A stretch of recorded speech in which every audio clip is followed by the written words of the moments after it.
construction du mythe et ce qu'elle révèle de la représentation des femmes et du rôle qui leur est assigné dans la société. Alors, dans les archives du milieu du 19e siècle, première moitié du 20e siècle, le terme potomitan n'apparaît ni dans les documents émanant de l'administration, ni dans la presse et ni dans les discours lors de cérémonies publiques, discours qui généralement sont retranscrits par la suite sur divers supports, la presse ou des livrets. Alors, cela interpelle car souvent, on entend dire « la femme potomitan a toujours été le pilier de notre société antillaise ». Alors, c'est comme si ces sociétés antillaises étaient immuables, de même que leurs composantes. En gros, rien n'aurait changé depuis l'esclavage jusqu'à nos jours. Et que la figure de la femme potomitan était nécessaire pour pallier l'absence de figures féminines valorisantes, telles que Michel Perrault a qualifiées d'invisibles, d'oubliées de l'histoire. Je parle bien sûr des femmes qui sont restées longtemps absentes des récits historiques. Alors, si le terme n'apparaît que dans la deuxième moitié du XXe siècle, il convient de s'interroger sur la réalité à laquelle il renvoie. Alors, en général, le mythe est créé pour répondre à des besoins culturels, historiques. C'est une représentation qui est généralement idéalisée. Au cours des siècles, les figures mythiques se créent, se réinterprètent, se renouvellent, et à travers ce mouvement, les modèles et les valeurs qui se renforcent ou évoluent. Donc, si ce terme potomitan n'existe pas dans la période mentionnée, donc, la période que j'ai étudiée en gros, milieu du 19e jusqu'à la première moitié du 20e siècle, on peut se demander quelle est la figure qui s'y apparente le plus. Alors, quand on regarde les discours et les représentations sur les femmes antillaises du milieu du 19e siècle jusqu'à la fin du 20e siècle, un modèle de femme va être mis en valeur. Et ce modèle, c'est ce que je vais montrer à travers ma présentation, ce modèle va évoluer. Alors, on a donc ce modèle de la femme, bonne épouse, bonne mère, respectable, et qui correspond au modèle véhiculé par l'Église catholique. Et à travers cette femme qu'on veut bonne mère, bonne épouse, c'est également l'objectif est de régénérer la société, puisque cette femme va être également considérée comme le pilier du foyer, se sacrifiant pour ses enfants.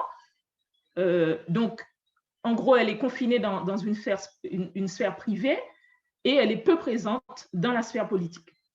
Alors, ce premier modèle dominant est très influencé par le modèle français bourgeois où la religion consacre la soumission des femmes. Ça ne date pas du 19e. Et on a également parallèlement un dispositif législatif. Je parle bien sûr du Code civil de 1804, dit Code Napoléon, qui va être appliqué dans les îles en 1805. Et ce dispositif législatif va entériner l'incapacité juridique de la femme et son infériorité par rapport à l'homme. Alors, ce qui est intéressant de noter, c'est que ce modèle est aux antipodes des expériences vécues par la majorité des femmes, celles issues donc des classes populaires, qui ni durant l'esclavage, ni durant la période post-esclavagiste, ne se sont conformées à ce modèle dominant. Alors, ce modèle dominant donc de femmes mariées, respectables, va être relayé également par l'école et porté à son paroxysme par les femmes philanthropes, les dames patronesses, souvent épouses de fonctionnaires ou de personnalités en vue dans les colonies, qui vont porter assistance aux femmes des classes populaires, aux enfants et en général aux déshérités.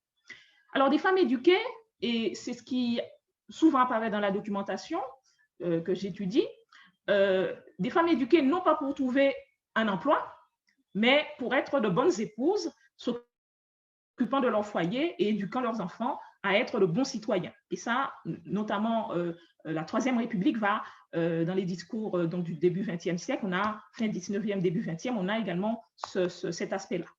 En face, on a un modèle qui n'est pas du tout valorisé, celui des femmes, qui constitue donc une majorité, des femmes qui ne sont pas forcément mariées, qui luttent pour la survie de leur famille et qui ont laissé peu de traces dans les sources écrites et dont les parcours restent encore à reconstruire.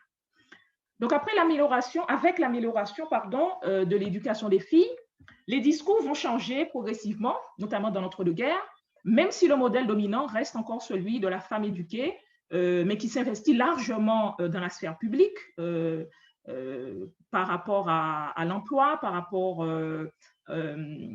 à l'intégration dans des sociétés de secours mutuels, par rapport également à des sociétés de loisirs qui vont être créées dans l'entre-deux-guerres. Mais elle est encore cantonnée à la sphère privée.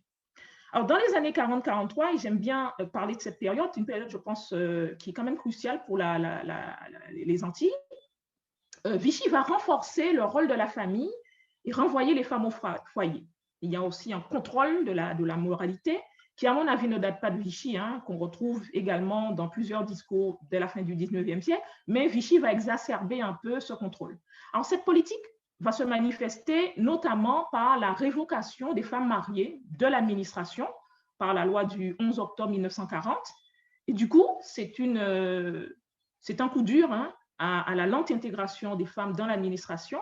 Et cette révocation des femmes mariées visait, bien entendu, à dépolitiser les services. C'était également utilisé comme des représailles contre les opposants au régime. Donc, en gros, on attaquait les femmes, on attaquait les maris, mais à travers les femmes.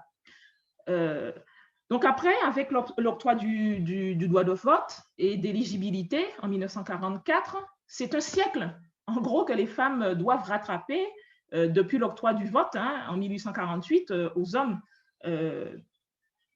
des Antilles françaises. Donc la société s'adapte lentement, sollicitant le vote féminin, comme elle l'a toujours fait, même quand les femmes n'avaient pas le droit de voter. Mais la société va avoir du mal à concevoir donc la participation des femmes dans l'arène politique au même titre que les hommes. Alors, dans les années 50-60, les femmes vont se rendre compte que le droit de vote n'a pas changé leur situation et qu'il existe de réels freins pour celles désireuses de se lancer en politique. Alors, ce modèle que j'ai mentionné précédemment va évoluer. Et on le voit surtout par le fait que les femmes célibataires ou vivant seules avec des enfants vont subir moins de pression sociale. Et donc, le terme potomitan, je crois qu'on peut le situer dans les années 70-80, va en quelque sorte rassurer les femmes et donner l'illusion d'un pouvoir, donc valorisation du courage des femmes, de leur dévouement à leur foyer, de leur sacrifice et de leur rôle incontournable dans le foyer. Donc, il y a eu probablement besoin à un certain moment de repères, de construction de modèles féminins valorisants. Et ce n'est pas propre à nos sociétés. C'est par exemple dans les années 70 qu'André Schwarzbart va s'inspirer du personnage historique de la mulâtresse solitude, dont l'historien Auguste Lacour n'accorde pourtant que quelques lignes. Et la mulâtresse solitude va devenir un symbole des luttes et des résistances des femmes à l'esclavage. Donc là, c'est également un personnage qui va être élevé au rang de mythe. Et quand on regarde en fait les documents historiques, on voit que finalement, on a très peu d'éléments. Mais ce mythe va être important dans la construction de symboles de résistance à l'esclavage. Alors, je terminerai, puisque je vois que le temps a filé, en disant que ce modèle dont j'ai parlé au début a donc évolué. Ce qui, par exemple, au 19e, 20e siècle, pouvait être jugé comme valorisant, ne l'est plus à la fin du 20e siècle et au 21e siècle. La situation des femmes a bien entendu changé et les exigences d'égalité ont bouleversé les rapports hommes-femmes. Il y a aussi la question de la parité et d'autres enjeux qui parcourent les relations hommes-femmes, obligeant certainement à un positionnement, une redéfinition ou une déconstruction de ce mythe.